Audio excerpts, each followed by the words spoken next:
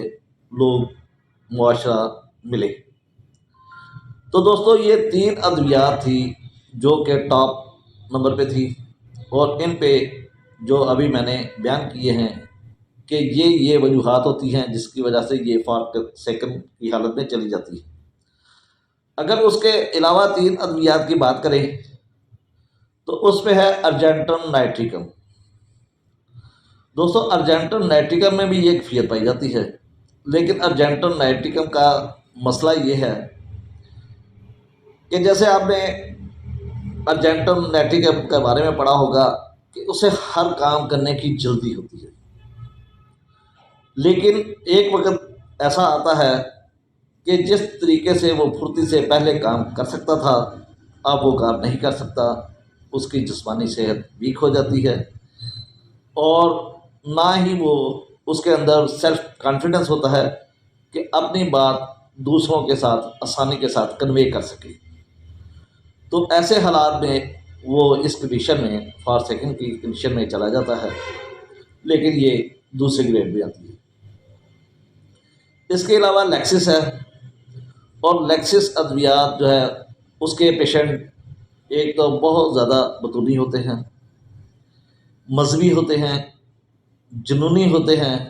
اور اس کے ساتھ ساتھ یہ شکی مزاج بھی ہوتے ہیں۔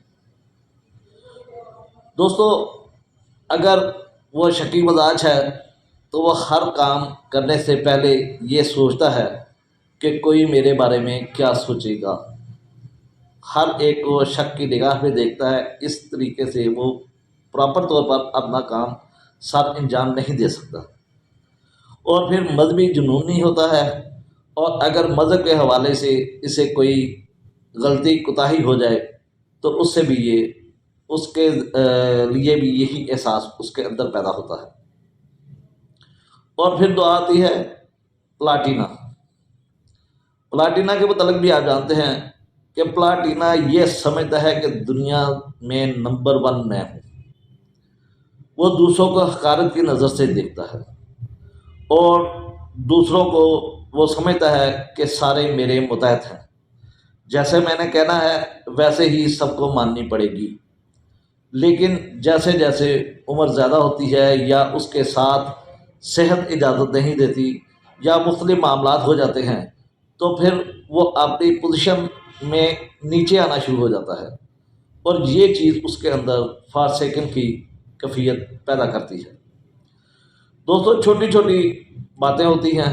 ایک ہی روبرک کے تحت 10 12 15 یا بعض دفعہ 50 ادویات بھی آتی ہیں۔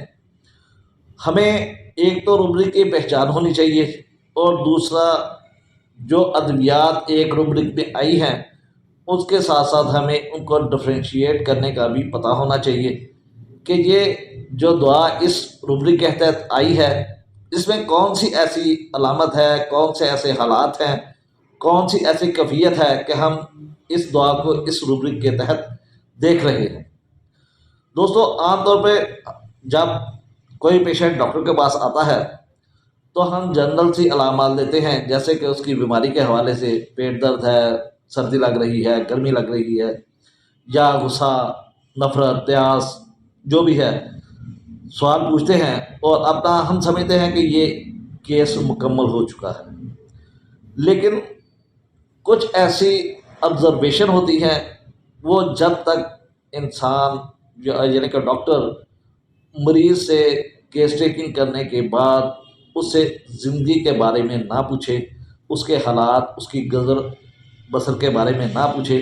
تو یہ کیفیات ڈاکٹر فیل نہیں کر سکتا،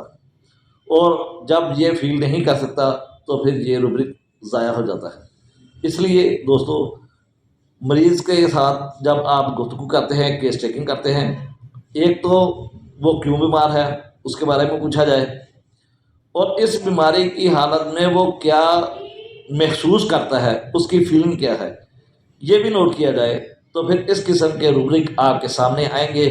جو کہ آپ کی دعا کو کنفرم کر دیں گے کہ آپ جو دعا آپ نے جو دعا سلیکٹ کی ہے وہ 100% ٹھیک ہے۔ دوستو امید ہے کہ یہ چھوٹا سا ٹاپک تھا، آپ کو سمجھ آ گیا ہوگا، اور انشاءاللہ اس کے ساتھ ہی میں اجازت چاہتا ہوں۔